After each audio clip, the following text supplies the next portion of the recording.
This is Conversations with Rob. Please subscribe, like the pages, like the videos.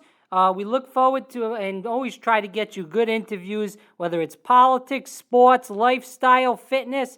We're trying to get as many videos as possible, so please subscribe and like our videos. Press that like button, smash it. All right. Hello, ladies and gentlemen. We have Marc Daniels. He's the voice of UCF baseball, basketball, and football, and he's also on the Beat of Sports on 96.9 FM The Game and also 740 AM The Game. Marc, thanks for coming on the podcast. I really appreciate the time. Thank you for having me. All right, Marc, so let's dive into a little bit. Now, if you could just tell the viewers a little bit about yourself. I know you're big in the radio world and especially big at UCF. If you just could give the viewers a little background of how you got into, working in UCF athletics, but also in radio in general. Well, I started working in radio many years ago when I was a teenager in South Florida, and was fortunate to get a few opportunities to get on the air at a young age. And when my athletic career kind of took a turn because of injuries, continued to pursue broadcasting opportunities, and I went to the University of Florida and had a chance to broadcast baseball games and other sports, and be involved in radio and television, and then came to Orlando in May of '89 and was fortunate to be in the right place, right time, get an opportunity to do the nightly sports show, and that the position opened up, and was fortunate to help develop that program with the assistance of some others, and then the chance to get involved in UCF happened before the 1995 season, and was fortunate to get an opportunity to take over as a play-by-play announcer, and I've done that now for what will be my 25th season, and have stayed in Orlando now for over 30 years in radio, doing sports radio in my show, and involved with UCF as well. So, Marc, let's get into this. So, sports radio, and like I said, I've been to the viewers, I've been listening to you guys, you, Jerry O'Neill, Shot Doctor, since you guys were on at 5:40 a.m., 7:40 The Team. So a lot has changed, but how has sports radio's changed since you started and got into it a while back? Well, I think it's changed a lot. When I moved here in May of '89, certainly there weren't as many sports radio stations. You probably count on one hand the number of stations that existed. And most news talk stations would, if they had a sports show, would do a sports show at night for a couple of hours, and that was really sports, on radio outside of play-by-play of games. And the format began to evolve after stations like WFAN in New York, WIP in Philadelphia, and some other stations decided to go with the all-sports format, and it became a very appealing format to broadcast companies because of the revenue opportunities, and that sports radio kind of sprung up all across the country, and I was part of a group that helped put the first all-sports station on in Orlando. But I think as the format evolved, it went from kind of a hardcore X and O sports of analyzing, the games and strategies and what players did to a little bit more about their lives off the field and contracts and things like that. And, now I think it's become more of a, let's not take ourselves as serious in sports, a little bit more entertaining, a mix of sports and pop culture, simply because of the information age we live in. I mean, before, news wasn't old if you did a nightly sports show and talked about the game the night before. Now, by the time you get to 12 noon, whatever happened the night before is old news, and we moved on to what's happening today. So the format's evolved. Some of it's been for the better, some of it maybe not, but, like any other business, it develops over a period of time. Right. The thing that I wanted to ask you, and you've been in local radio for a while now, you think syndication and all these, everybody's got a podcast now, everybody's on YouTube, there's tons of syndication. You think it's really taken away from the local radio, sports radio, and as far as the listenership? Well, I think it's yes and no. I still think when something happens in sports, live local is the way to go, and ratings will back that up. And if it's a story that's happening in your town, no one at a national level is going to cover it like you have an opportunity to do it. I do think there are some personalities that have national brands that offer, programming opportunity via podcast or on a national radio show that attracts some people. But you look at your major sports towns and personalities that develop there, they still remain a ratings generator creator and certainly have an ability of gaining a market's interest and having people want to know what you're talking about. I think, if you're fortunate to be in a town, I'm blessed to have been in Orlando now for 30 years. You'd like to think that people know a little bit more about not just your sports opinions, but about what goes on in your life and things like that. And I think that's an advantage. But there's no question that there are some pluses of those that have developed national brands, somebody like a Bill Simmons, who branched out from becoming a writer to now having a very successful website and podcast network that has an appeal. I think that's good. I mean, years ago, the thought of being able to listen to Chicago sports station in Orlando, Florida didn't exist. Now, with a click of a couple of buttons, you can listen to any station in the country. I think it's good. I think it's helped people be creative. I do think it's kind of hurt some aspects of sports broadcasting. But like I said, all businesses evolve over a period of time, and that's what's happened to sports radio. Right. So I just have one last question on sports radio and then a couple questions on UCF. So do you think that now, what would you tell a person, like you've been in radio for a while, I know you went to UF and you did radio stuff over there, and obviously 540 and 740, you've done radio. What would you tell a person that's in college that wants to get into sports radio? What would you tell them, the ways to go about it? Well, that today there's so many non-traditional means of being able to broadcast something. I say non-traditional, where years ago was in radio, television, newspaper. Now the ability of creating your own podcast, putting something online, using your phone as basically your own production company. There's so many ways to get original content out there. If somebody wants to get involved, in sports radio, sports entertainment, be creative and take advantage of the opportunities using social media and the many platforms to get a message out there, be different, offer something unique. And that's how you could develop a following. That didn't exist 20 years ago, where it was you had to find a radio job, you had to find a newspaper job or TV job in these markets, and there were more people applying than there were jobs available. Now, you can create your own brand. You can create your own destination for people to get content. That's a huge advantage in what's happened in today's world. And you can get out there pretty quickly. I mean, somebody can take an iPhone in Orlando, Florida, and come up with something, and using the right platforms via social media, somebody across the globe could come across it, and that's how you develop a following beyond just the market you're in. Right, very true. So let's dig into UCF, and obviously our big fixture at UCF. Now, we just saw the big news coming out of the AAC is that Uconn may be going back to the Big East. They're probably going to go back. They have to have that vote with the Board of Trustees to go back to the Big East for basketball. What is going to happen to the AAC now? Now, obviously, UCF is huge with the AAC as far as, all their sports, and they have great athletics at UCF.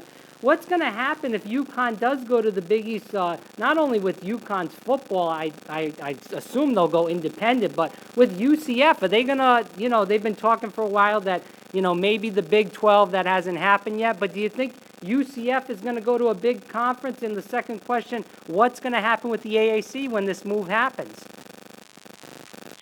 Well, a lot of questions there, but one, nothing happens to the American because UConn's leaving. I mean, nothing. The football conference doesn't change, and they're not losing anybody that was a relevant factor in football since the conference was formed. UConn's been on the field, has not played very well in football, so the fact that they're choosing to leave does nothing to the football conference. On the basketball side, makes sense for UConn. Their fans have always cared about UConn men's and women's basketball over any of the other sports. There's more natural rivalries in what is the new configuration of the Big East for them about playing schools like St. John's, Georgetown, Seton Hall, Providence, and schools like that are shorter trips for the fans that have, a longer history. So it makes sense for them in basketball. They'll have to decide what to do with football, who's not going to find membership as a football-only program of the American or the MAC or Conference USA, and life as an independent is going to be very challenging for them. So whether they, look at moving down to the FCS or what some call 1AA, or trying to survive as an independent, but I'm not quite sure their fan base cares. Their fan base is more interested in basketball, that's fine. And if that's what's best for them.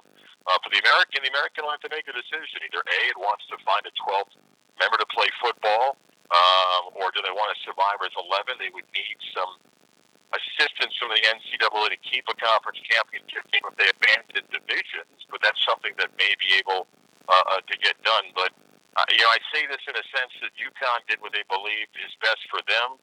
The fact that leaving the American, good riddance. Pay the $10 million to get out or more if you want to get out quicker, and go move on. But nothing changes in football. They weren't contending this season, and they're not going to be contending anytime soon at football. They, like I said, they're one of the underperforming teams since the American came into existence. Right, yeah, I believe they only had one decent year in football where they made it to a bowl like 2010 or 11, but... well, they went to the Fiesta Bowl, and on the flight back, Randy Edsel took a different flight, took the job at Maryland, and came back to UConn, and he's struggled since he's gone back there. And like I said, for them, it's a start move in basketball. I totally understand it, but from a standpoint of what it does to the American in football, nothing. And again, in basketball, they've won multiple national championships. They've also, I think, averaged a sixth-place finish in the American in the years they were in the American. Right. So let's move 2 more questions on UCF, and then I'll have some fun questions before we end the interview. Let's talk about football. As being the play-by-play guy for football also, what do you think about UCF next year? I mean, they did play well in the bowl game with the tough loss, but Mackenzie Milton, with that he's going to be out. Do you think he'll ever play again? And then, obviously, with the 4 quarterback situation next year, what are you hearing about UCF football for next year? Well, I would never say no to anything that McKenzie puts his mind to, and I have no idea about what the future holds. I do know that he has remained committed to doing everything that he can to get himself in a position that becomes a reality, and there's still a lot of miles to go on that to get to that. But I don't question McKenzie's effort, energy, and his belief, and I hope that I'm there to call that game if he does get a chance to come back and play football. I think the quarterback position for UCF this season is one that's got some talent. Certainly Darryl Mack gained some valuable experience, 3 starts he had last year. I think adding Brandon Winbush from Notre Dame is a big plus. Brandon, I wouldn't put much stock in the spring, and he was learning a new offensive system, a new terminology. I think fans will see a different type of quarterback when camp opens in August. I do think Dylan Gabriel, the freshman from Hawaii, whether he plays beyond 4 games to burn a red shirt this year, I don't know, but I think Dylan is a very talented quarterback that might be really, really good in another year or so. And Quadri Jones, a local kid that's very athletic. So I think Josh Heupel is going to find a way to get the most out of the quarterback position. Whether that means he plays more than one guy, I don't know, but I think UCF's going to be fine there. I think offensively there's a ton of weapons to help whoever's at quarterback. Defensively, they got a couple of questions on the defensive line, but I think their back seven is going to be very strong. Fans want UCF to win every game and think that. There's no game that UCF can't win. It doesn't mean they're going to win them all, but I don't think there's any game with the schedule that you look and say, well, that's probably one that they have no chance. But you still have to go out and perform, and everybody's going to want to beat them. So. Right, so last question on UCF, as being the play-by-play guy for basketball, I'd like to talk about that. Now, UCF losing Dawkins, Taco is a big factor this year. He's being lost, and Taylor and Brown. With those losing all those guys, what do you think is going to go on with UCF basketball next year? Any words on UCF? A tough tournament loss last year with a lot of suspect calls in that tournament game, but that's for another story for another day. What do you think about UCF basketball for next year? Well, I think clearly UCF lost his talent.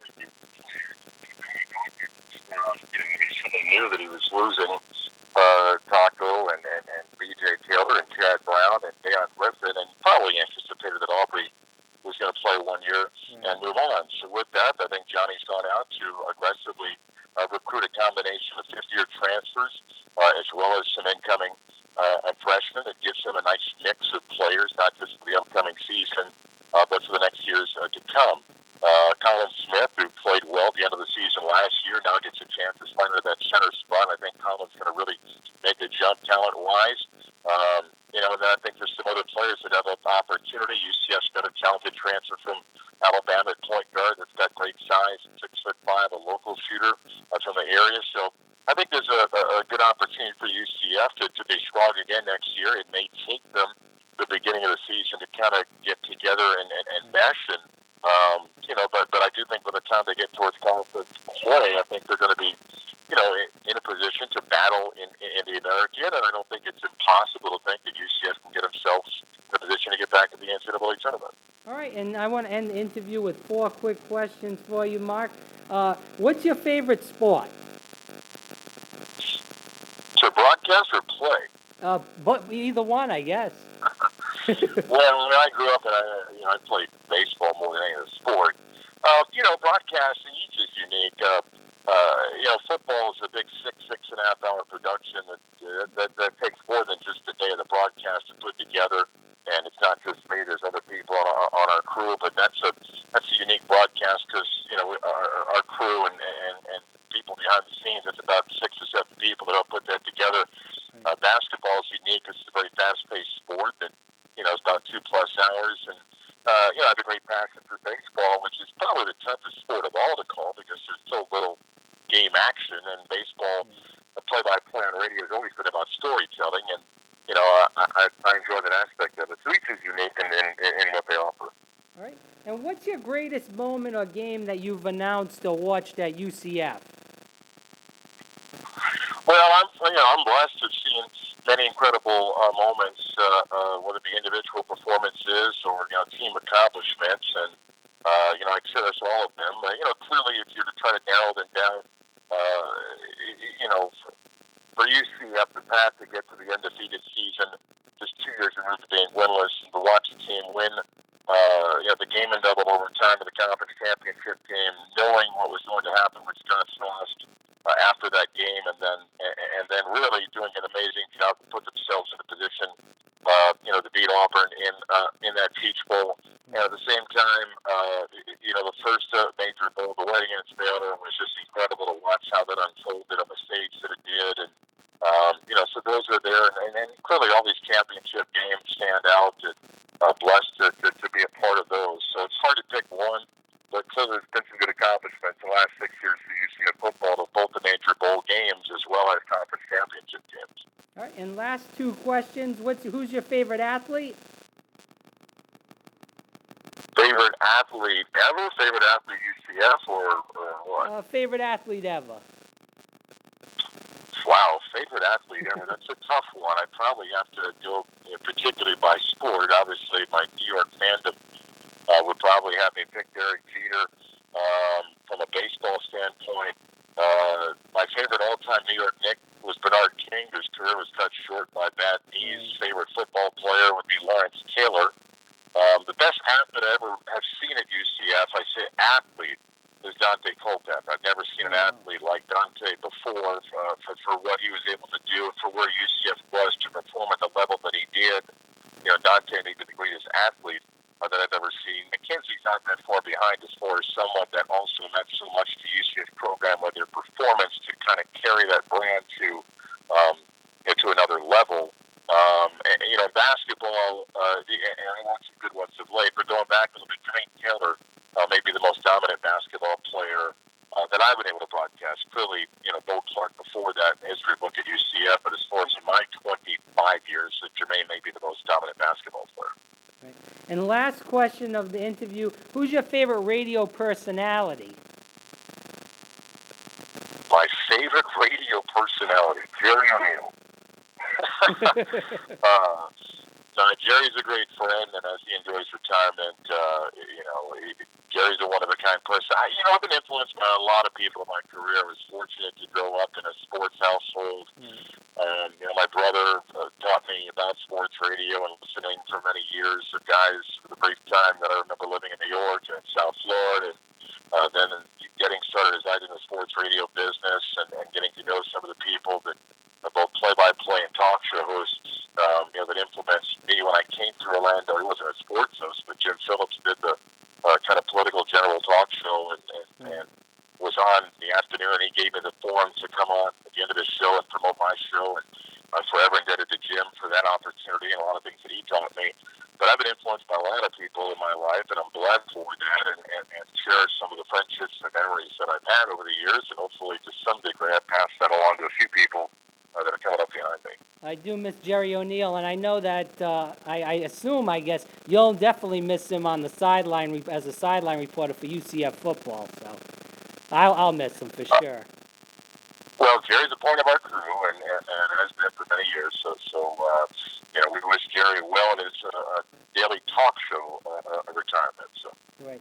So everybody, thanks for listening, and definitely subscribe to the podcast, Conversations with Rob. And Mark, thanks for so much. And everybody that wants to listen to Mark, make sure every UCF basketball, baseball, and football game, he announces those games. So definitely listen to those games on 96.9 FM The Game, or 740 The Team. 740 The Game, rather.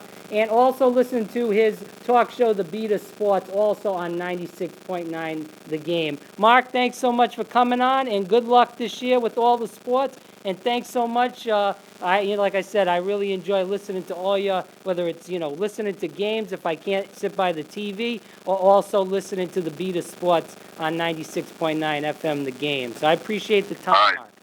Thank you very much. Take care Thanks now. so much, Mark. Bye-bye now.